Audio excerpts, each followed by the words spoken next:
Hello friends. अगर कभी भी आपको ऐसा प्रश्न मिल जाए तो आप कैसे बनाएंगे? चलिए आइए देखिए, हम बताते हैं आपको कैसे बनाना है। सबसे पहले इसको तोड़ देना है, ठीक है ना? तो आप रूट अंडर 75 को कैसे लिखोगे? तो इसको लिख देना है, आपको सबसे छोटा फैक्टर करना है। आप लिखोगे 3 और गुना 5 और गुना क्या लिखोगे? 5 लिखोगे। बोले हाँ सर लिख सकते हैं, एकदम बारीकी से बता रहे हैं आपको। -27 को आप क्या लिख सकते हैं रूट अंडर को? तो लिख सकते हैं सर 3 और गुना 3 और गुना 3 लिख सकते हैं। बोले हाँ सर लिख सकते हैं, ठीक है। और रूट 3 को क्या लिख सकते हो? आप रूट अंडर से 3 ही लिख सकते हो, ठीक है। और इसका पावर क्या किया हुआ है? एक्स है और इक्वल टू कितना है? 9 है। चलो भाई 9 है। इसमें निकालना क्या है आपको पता है? इसमें कोई एक्स का वैल्यू निकालना है, ठीक है। अब देख लो, कहने का अर्थ क्या है कि जब कंडीशन रूट के अंदर वाला आता है तो उसमें क्या करते हैं कि जब दो अंदर होता है घर के तो उसको क्या निकाल लेते हैं? बाहर निकाल लेते हैं। जैसे यहाँ पे आप क्या लिखना चाहोगे? दो अंदर है रूट के तो एक क्या लिख दोगे? 5 बाहर लिख दोगे। 3 तो बच गया रूट के अंदर ही, तो यहाँ पे क्या लिख दोगे? आप रूट अंडर 3 लिख दोगे, ठीक है। ठीक है भाई, माइनस यहाँ 2 3 है तो बाहर निकाल दिए, और 1 3 आपके पास बच गए तो रूट के अंदर ही लिख देते हैं, ठीक है। बोले हाँ सर।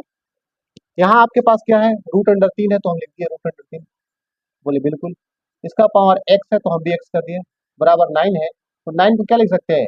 3 का पावर 2 लिख सकते हैं क्या? 3 का पावर 2 9 हो जाएगा। बोले हाँ सर।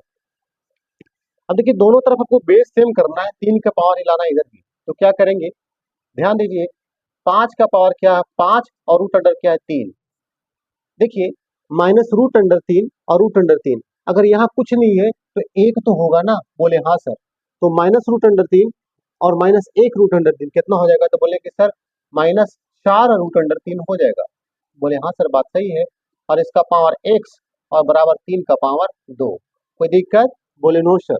ध्यान दीजिए, अब 5 रूट अंडर 3 में से 4 रूट अंडर 3 चला गया तो 1 रूट अंडर 3 बचेगा। यानी कहने का मतलब क्या है कि क्या बचेगा आपके पास? रूट अंडर 3 बचेगा। इसका पावर क्या हो जाएगा? x हो जाएगा, ठीक है। और बराबर क्या हो जाएगा? 3 का पावर 2।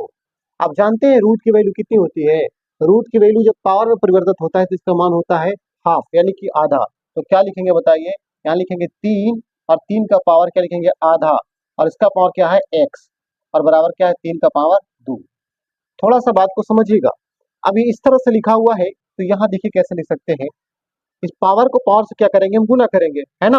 अब जब गुना करेंगे तो क्या हो जाएगा? 3 का पावर देखिए x बटा 2 हो जाएगा। हो जाएगा? बोले हाँ सर हो जाएगा। और बराबर क्या हो जाएगा आपका? 3 का पावर 2 हो जाएगा।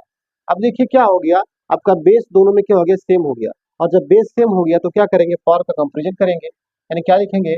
x बटा 2 और बराबर क्या? 2।